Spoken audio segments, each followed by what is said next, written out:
तो चलिए बात करते हैं कुछ और क्वेश्चन की जो कि resources and development chapter geography से है।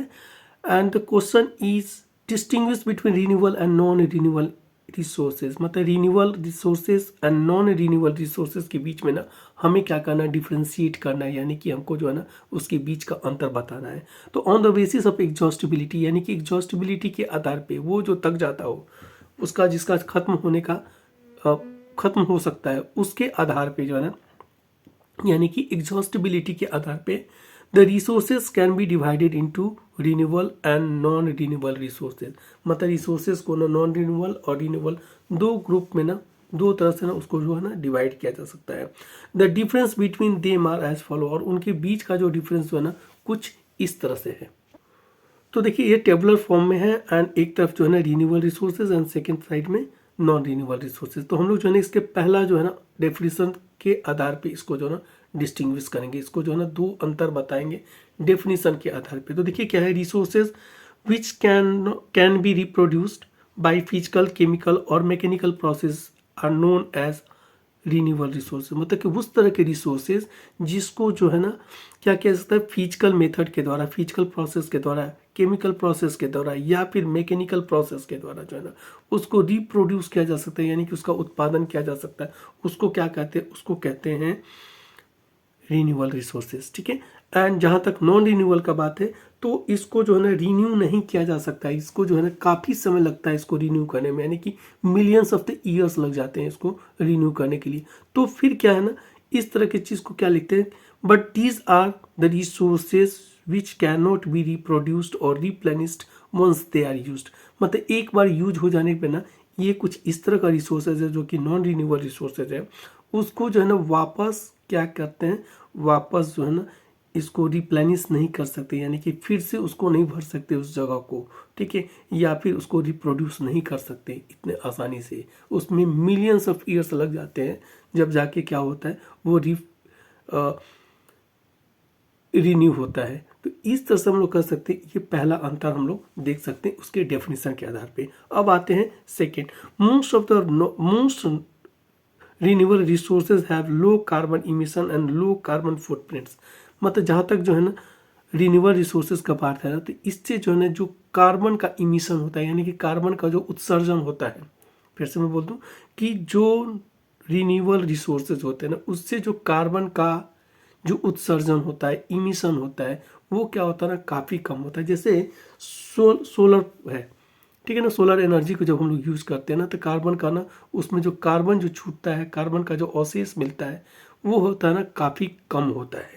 जबकि क्या होता है, non renewable resources has comparatively higher carbon footprints and emission. अब देखिए जैसे एक पेट्रोलियम प्रोडक्ट को ही उठा के देख लें, ठीक है, डीजल उठा के देख लें या फिर पेट्रोल को देख लें, जब गाड़ी जलती है तो ज़्यादा धुआं जो है ना उत्सर्जन होता है, धुआं ज़्यादा निकलता है, इमिशन ज़्यादा होता है। तो कह सकते हैं ना कि वहाँ पे क्या होता है ना, रिन्यूएबल रिसोर्सेज के कंपैरिजन में नॉन रिन्यूएबल रिसोर्सेज में कार्बन का ज़्यादा उत्सर्जन होता है, कार्बन का ज़्यादा इमिशन होता है। इस तरह से हम लोग कर सकते हैं। तो ये दूसरा डिफरेंस हम लोग देख लिए। एंड तीसरा डिफरेंस जो है ना इसके जो है ना एग्जाम्पल को हम लोग साइट कर सकते हैं। Examples of renewable resources are solar and wind energy, water, forest and wildlife among others. ठीक है। एंड जहाँ तक इसकी बात है, नॉन रिन्यूएबल रिसोर्सेज की बात है, तो इसके एग्जाम्पल है fossil fuel like coal and petroleum, minerals etcetera. तो चलिए एक और क्वेश्चन देखते हैं, distinguish between stock and potential resources and give one example of each. ठीक है। तो इसका भी आंसर हम लोग क्या करेंगे ना, वही टेबुलर फॉर्म में करेंगे। देखिए क्या है, difference between stock and potential resources are as follow, stock resources and potential resources. अब देखिए क्या है, material in the environment which have the potentiality to satisfy human needs but human beings do not have appropriate technology to access these are known as stock। ये उस तरह के resources जो कि क्या है ना इन्वायरमेंट में प्रेजेंट है, अवेलेबल है, बट क्या है ना, और वो जो ना ह्यूमन नीड को ना वो भी सेटिस्फाई करता है, बट क्या होता है, लेकिन क्या है ना कि हमारे पास जो है ना अप्रोप्रिएट है ना जो जो उसके लिए ना उचित जो क्या होना चाहिए, टेक्नोलॉजी होना चाहिए, यानी कि तकनीकी जो सुविधा होनी चाहिए, वो जो है ना हमें जो है ना प्राप्त नहीं है, वो एक्सेस नहीं है। ठीक है। तो इस वजह से इस तरह के स्टॉक जो कि इन्वायरमेंट में है, जो ह्यूमन के नीड को क्या कर सकता है, सेटिस्फाई कर सकता है, but we do not have the proper technology. जब हम टेक्नोलॉजी नहीं होता है तो उस पर जो है ना, उस पर कुछ भी नहीं कर सकते। और वो इसलिए क्या होता है ना, वो हमारे लिए ना स्टॉक जो है वो स्टॉक रिसोर्स के में काउंट करते हैं उसको, ठीक है। अब पोटेंशियल रिसोर्सेज क्या होता है, potential resources which are found in a region but have not been utilised. अब पोटेंशियल एनर्जी, पोटेंशियल रिसोर्सेज ना उस तरह के रिसोर्सेज को कहते हैं जहाँ क्षमता है, ठीक है ना, मतलब कहने का मतलब कि उसमें क्षमता है और उसके पास, हमारे पास जो है टेक्नोलॉजी भी है उसके पास में, लेकिन हम जो है ना उसको जो है ना अच्छे से यूज नहीं कर पा रहे हैं, उसकी उपयोगिता को ना हम पूरे अच्छे से उपयोग नहीं कर पा रहे हैं। तो इस तरह के रिसोर्स को कहा जाता है ना पोटेंशियल रिसोर्स। फिर से मैं बता दूं कि जैसे कि राजस्थान की बात करें, राजस्थान में क्या है ना कि विंड एनर्जी या फिर सोलर एनर्जी का ना बहुत बड़ा रिसोर्स है, भंडार है। लेकिन हम लोग जो है ना, हमारे पास टेक्नोलॉजी भी है, बट हम लोग जो है ना उस टेक्नोलॉजी को यूज नहीं कर रहे हैं, और इस रिसोर्स को ना वो हम लोग यूज नहीं कर रहा है, इसके फुलेस्ट उसका यूज नहीं किया जा रहा है, ऑप्टिमम यूज नहीं किया जा रहा है। तो हम लोग कह सकते हैं कि इसमें जो है ना पोटेंशियलिटी है, बट इसका हम लोग यूज नहीं करते हैं। तो ऐसे में इस तरह के रिसोर्सेज को कहा जाता है ना पोटेंशियल रिसोर्सेज, जहाँ की टेक्नोलॉजी है और वो ह्यूमन नीड को ना सेटिस्फाई कर सकता है, बट हम लोग जो है ना इसको यूज नहीं कर पा रहे हैं। तो इस तरह के रिसोर्स को फिर से मैं बता दूं कि पोटेंशियल रिसोर्स कहते हैं।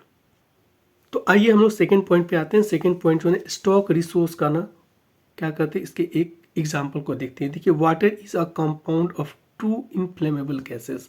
जो ना वाटर जो है ना दो इनफ्लेमेबल गैस का ना, यानी कि हाइड्रोजन और ऑक्सीजन का ना क्या होता है ना, एक कंपाउंड होता है, दोनों के कॉम्बिनेशन होता है एक तरह से, ठीक है ना। And which can be used as a rich resource for energy. और इन दोनों को ही, हाइड्रोजन को भी यूज कर सकते हैं और हाइड्रोजन और ऑक्सीजन को भी क्या यूज कर सकते हैं, एज एनर्जी के फॉर्म में यूज कर सकते हैं।